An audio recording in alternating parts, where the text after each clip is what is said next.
Bonjour mon ami, c'est ton frère Philippe et je te bénis. Je te bénis de la grâce divine de rencontrer notre Seigneur Jésus-Christ, de rencontrer Dieu, de parler face à face, bouche à bouche avec notre Seigneur. Nous continuons dans cette aventure qui va nous mener à la rencontre de notre Seigneur Jésus-Christ. Et dans cette rencontre, nous avons vu qu'il faut chercher à le connaître lui.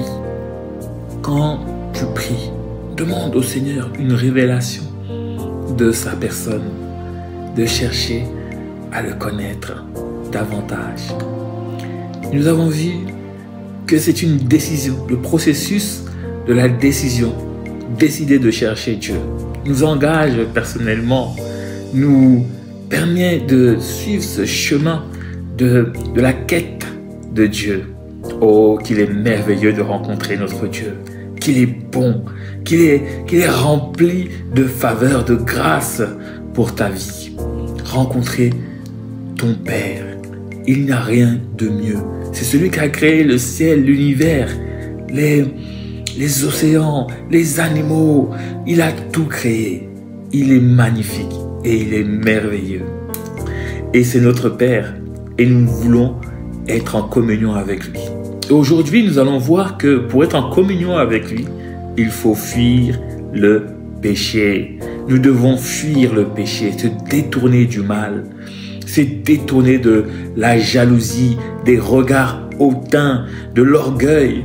Tout cela déplaît à notre Dieu. Tout cela met un voile, une séparation entre nous et notre merveilleux Dieu. Donc, je vous encourage à vous éloigner du péché. Si vous êtes pris, vous êtes lié dans un péché, repentez-vous. Notre Seigneur est juste et fidèle pour vous pardonner. D'ailleurs, c'est la raison pour laquelle il est venu s'incarner en homme et mourir sur une croix pour vaincre le péché, pour ôter le péché dans ta vie. À travers sa mort, il ôte le péché, il ôte le mal, il ôte les mensonges, les erreurs, tout ce que tu as fait dans ta vie et que tu regrettes sincèrement. Va vers lui. Il a le chemin, il est rempli de miséricorde. C'est un Dieu miséricordieux qui s'incarne en notre merveilleux Seigneur Jésus-Christ. Et un autre chemin pour rencontrer Dieu, c'est d'avoir un cœur pur. Ceux qui ont un cœur pur verront Dieu face à face. C'est la promesse que Dieu nous fait. Heureux ceux qui ont un cœur pur, car ils verront Dieu. C'est une promesse merveilleuse. Nous devons surveiller notre cœur. Voilà. Et avoir un cœur pur, c'est la nouvelle naissance. C'est un esprit nouveau, un cœur nouveau qui vient à travers la nouvelle naissance. Et nous devons accepter Jésus en tant que notre Seigneur et Sauveur pour avoir ce nouveau corps, ce nouveau cœur que Dieu nous a promis. Et avoir un cœur pur, ce n'est pas seulement marcher dans la justice de Dieu, ne pas pécher, pardonner, être bienveillant, bon envers ceux qui sont autour de toi, manifester la compassion.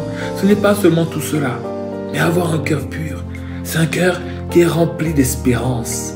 C'est un cœur qui s'imagine que demain sera toujours meilleur qu'hier. C'est un cœur qui est rempli des promesses merveilleuses de Dieu, peu importe la situation que tu vis. Un cœur pur est un cœur selon Dieu.